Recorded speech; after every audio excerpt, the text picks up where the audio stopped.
নমস্কাৰ পুনৰবাৰ আপোনালোকক মোৰ চেনেল বৰ্ষাছ কিচেনলৈ মই বৰ্ষাই আদৰণি জনাইছো। আজি মই আপোনালোকক দেখুৱাম মই চিকেন মছলা কেনেকৈ বনালো। আপোনালোকে ভিডিওটো শেষলৈকে চাই থাকিব আৰু কেনেকুৱা পালে মোক কমেন্ট বক্সত কমেন্ট কৰি জনাব।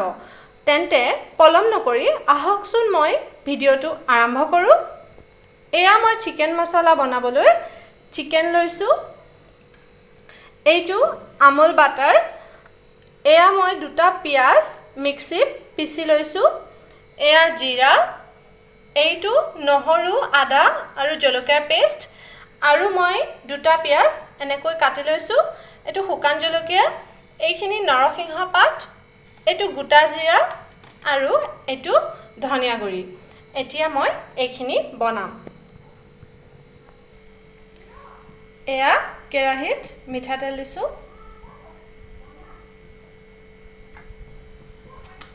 এইখিনি গৰম হলে ইয়াতে মই শুকান জলকীয়াটো আৰু গোটা জিৰা অলপ দি দিম। শুকান জলকীয়াটো ভালদৰে ভাজিবলৈ দিব আৰু জিৰাখিনি ফুটিব দিব।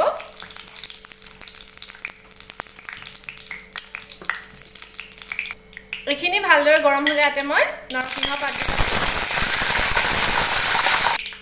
তাৰপিছত মই ইয়াত পিয়াজ দিছো।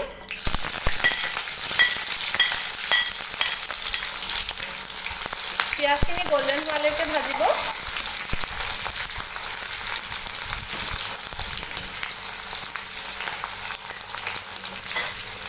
তাৰপিছত ইয়াত মই আদা নহৰু জলকীয়াৰ পেষ্টটো দি দিছো।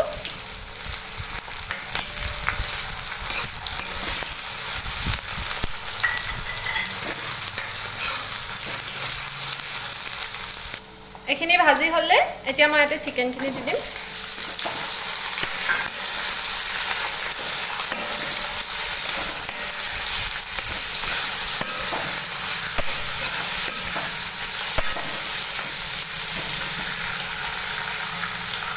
তাৰপিছত মই ইয়াত জিৰা গুৰি 1 চামুচ দিছো সৰু চামুচত আৰু ধনিয়া গুৰি 1 চামুচ দিম সৰু চামুচত। তাৰপিছত এইখিনি মই অলপ টাইম ভাজিম।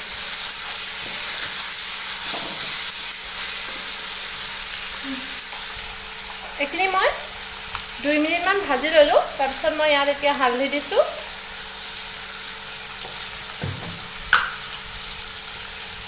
নিমখ। তাৰপিছত এইখিনি মই ভাজিম আধা নিসিজালৈকে। এইখিনি মই ভাজিম। এতিয়া মই বেলেগ এটা পেনত অলপ ৰিফাইন তেল দিছো।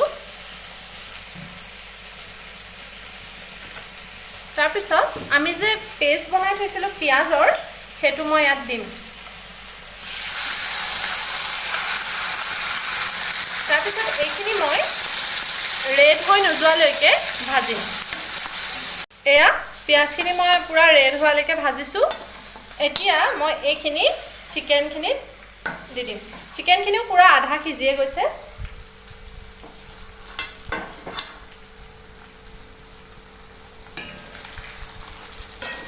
গেছৰ ফ্লেমটো মই কমাই থৈছো।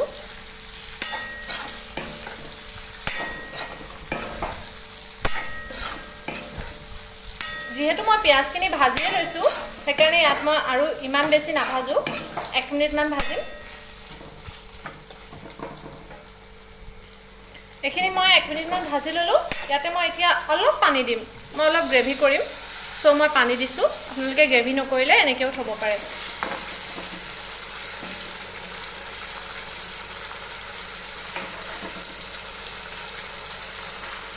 এইখিনি এতিয়া মই অলপ উতলিব দিম সিজালৈকে। এইখিনি সিজি গ'ল।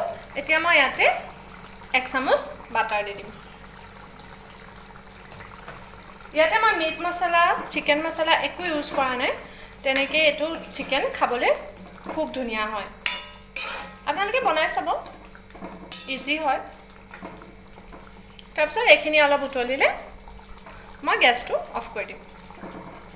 চিকেন মছলা বনাই হৈ গ'ল। দেখিছেনে কালাৰটো কিমান ধুনীয়া হৈছে। মই ইয়াত কোনো কিনা মছলা ব্যৱহাৰ কৰা নাই সব ঘৰতে পোৱা মছলা ব্যৱহাৰ কৰিছোঁ আপোনালোকে এনেদৰে বনাই খাই চাবচোন ভিডিঅ'টো কেনেকুৱা পালে মোক জনাব আৰু যদি ভাল পায় তেন্তে লাইক কৰিব শ্বেয়াৰ কৰিব আৰু নতুনকৈ অহাসকলে সাবস্ক্ৰাইব কৰিবলৈ নাপাহৰিব আজিলৈ ইমানেই ধন্যবাদ